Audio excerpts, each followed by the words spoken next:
Controlled environment plant production engineering technology education modules are developed and presented in collaboration by the Ohio State University, Rutgers University, and the University of Arizona, with support from USDA, NEFA, through their Higher Education Challenge Grant program. In this module, we will discuss topics related to humidity management. The first module will talk about the key parameters describing greenhouse humidity environment. This module is presented by Dr. Peter Ling, who's an associate professor of the Ohio State University. By the end of this module, you will be able to first define relative humidity dew point and vapor pressure deficit, and second, describe the effective use of the tools for quantifying humidity. First, look at the definitions of the few terminologies. Relative humidity is the amount of water in the air compared to the total amount of water the air can hold.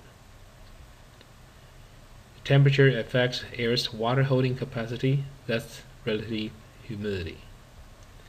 For example, if the air has a relative humidity of 80% at 20 degrees C, when the air is warmed up to 26 degrees C, then the relative humidity will drop down to 56%. This is because warm air has a greater capacity for water vapor. When the same air is cooled, then the relative humidity will increase. The same air we discussed earlier that has 80% relative humidity at 20 degrees C, when it is cooled down to 16 degrees C, the relative humidity will increase to 100%. And this temperature, which the relative humidity reaches 100%, is known as the dew point. Dew point is a very important concept in plant production because if a surface in contact with the air at the dew point or below, condensation will occur on that surface. This surface could be the surface of a superstructure overhead, or it could be the canopy leaf surface. As long as the surface temperature is at dew point or below dew point, condensation will occur. Will condensation form in a room of 20 degrees C and a 40% relative humidity? Some of you may say yes, some of you may say no. When we first look at this, it seems to be a very dry environment with only 40% relative humidity. But in some conditions, condensate may still form. For example, if we are pouring a soft drink into a glass filled with ice, after a few minutes, we can observe condensate form outside of the glass. This is because the dew point of the air at 20 degrees C and 40% relative humidity is 6 degrees C. If a surface temperature is below 6 degrees C, then condensates will form. And because of the ice inside, the surface of the glass is below 6 degrees C. That's where the condensate form. So don't be fooled by the dry and warm outside condition and assume there's no condensate will form. This is the same situation in greenhouses. We discussed relative humidity in the previous few slides, but the relative humidity information alone does not tell us how easily plants can transpire or how narrow a margin for condensation to occur. And this is very important for a greenhouse manager to decide when dehumidification is needed for humidity control purpose. There is another measure directly related to transpiration rate and the condensation risk. Here we are introducing a new terminology, which is vapor pressure deficit, or VPD. Vapor pressure deficit is a difference of water vapor pressure between the amount of moisture in the air and how much moisture the air can hold when it is saturated.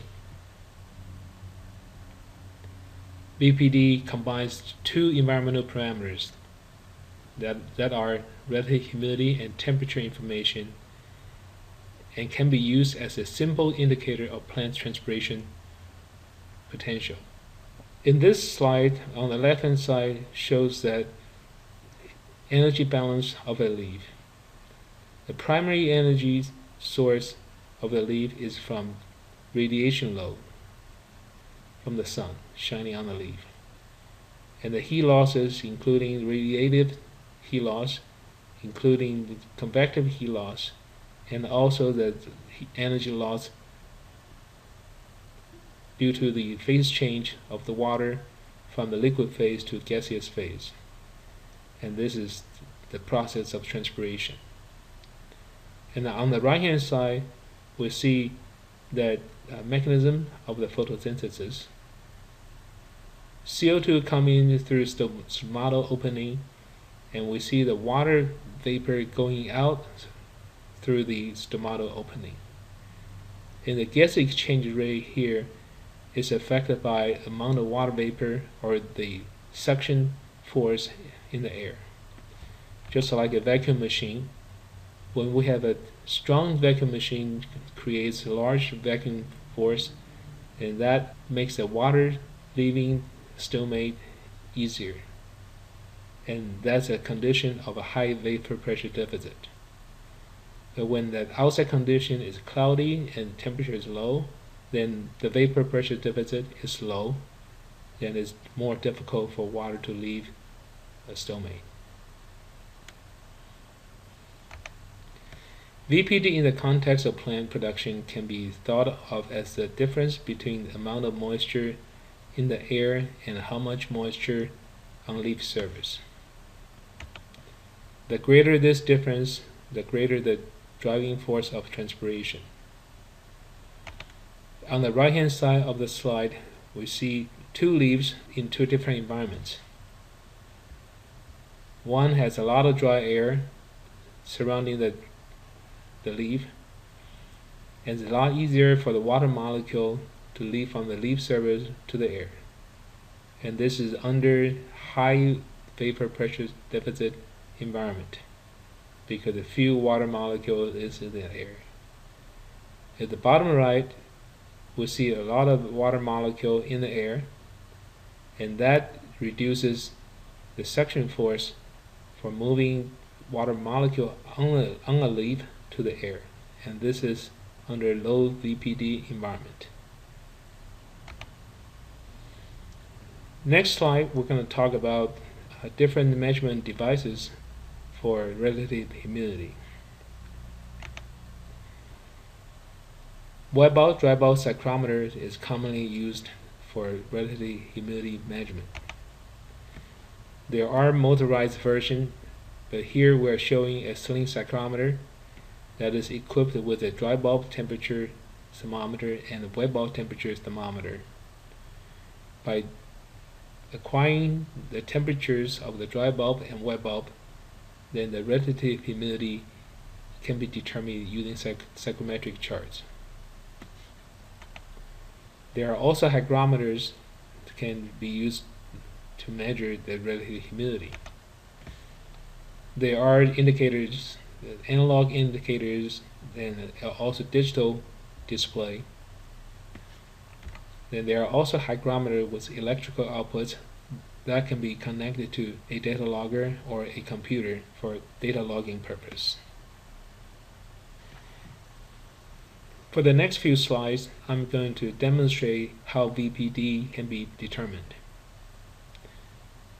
This is very similar to using psychrometric chart to determine relative humidity or dew point. In this chart, on the y-axis, we see the vapor pressure data, and at the x-axis, we see the temperature. And you can find this chart following this link.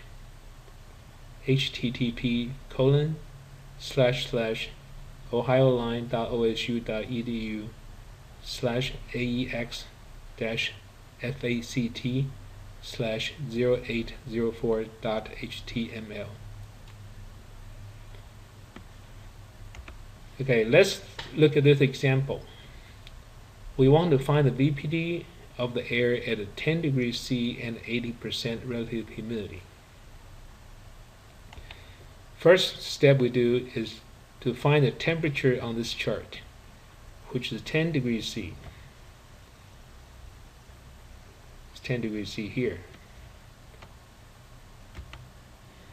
Then we go up to the straight up to the relative humidity of 80%.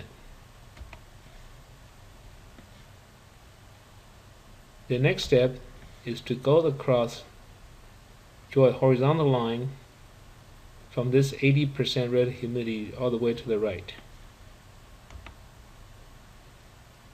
And that gives us a vapor pressure of 1 kilopascal. Next step is that we want to find the vapor pressure at 100% relative humidity.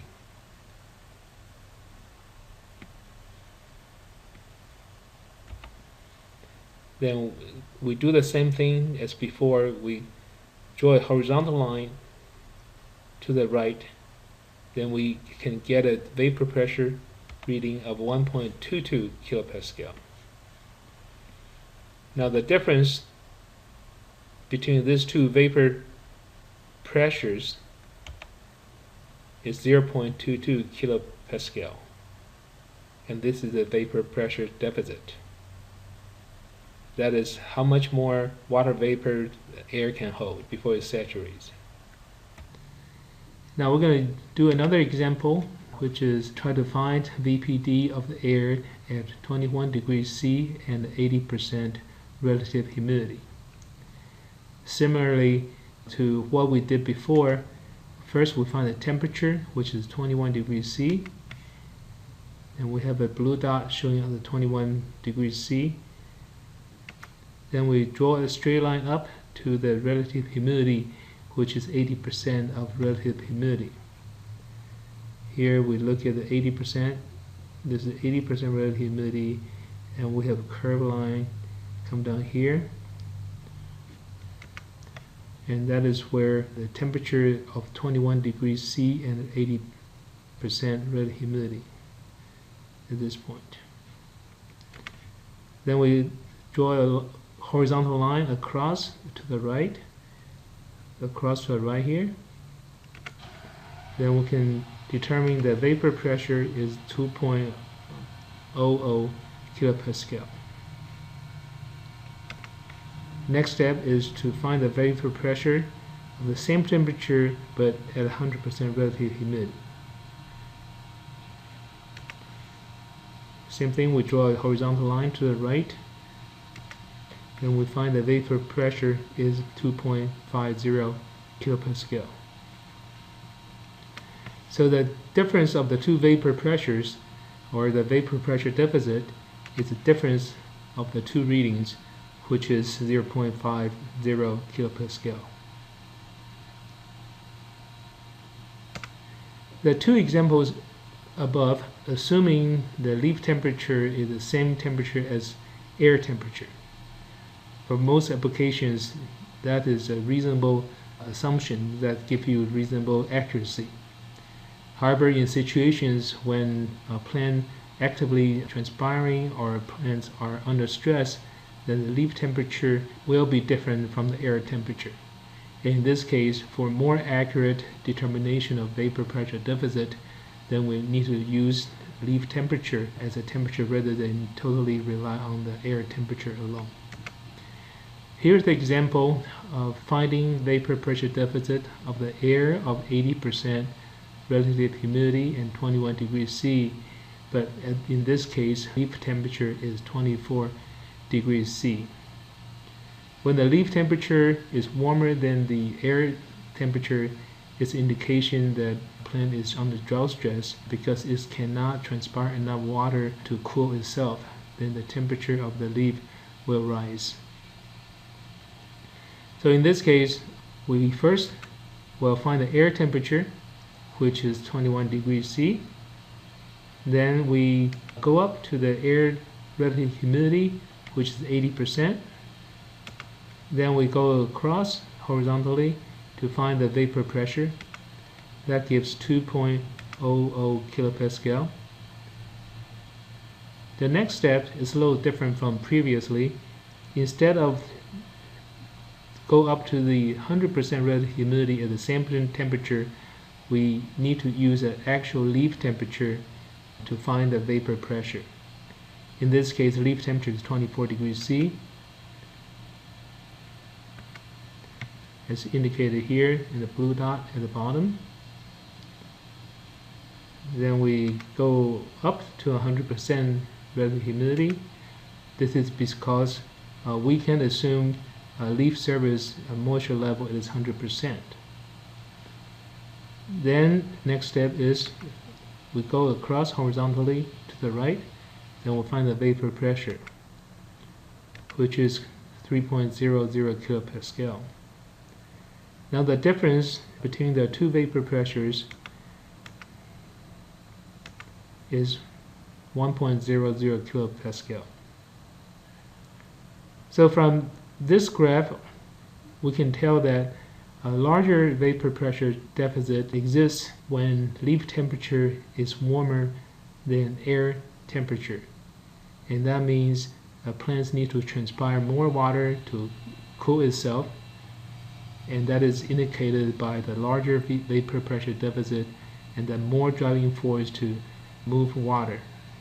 But if the plant does not have enough water, then the plant is experiencing drought stress.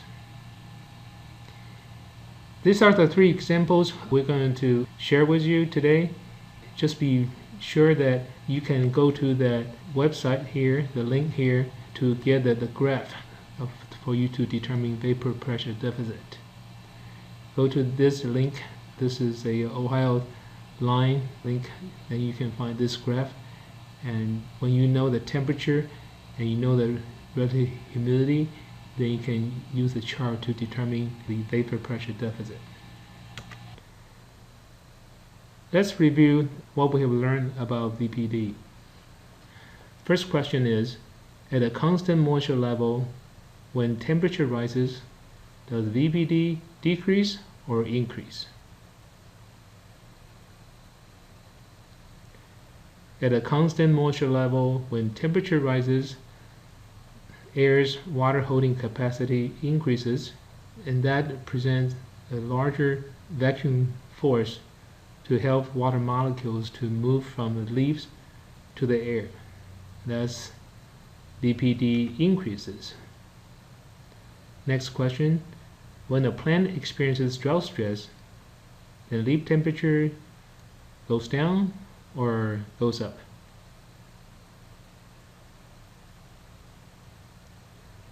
When a leaf is experiencing drought stress, that means it does not have enough transpiration. And when plants do not have enough transpiration, then it cannot dissipate heat, and the leaf temperature goes up. The next question, when plant experiences drought stress, the leaf VPD goes down or goes up?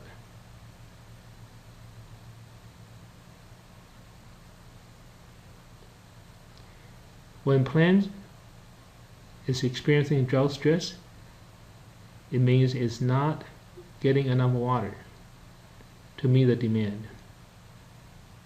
Therefore, the leaf VPD will go up because that's a larger driving force to encourage water to leave leaves. But since it does not get enough water, then that causes drought stress. Last question, at a given temperature, when relative humidity increases, does VPD decrease or increase? When relative humidity increases, does VPD decrease or increase?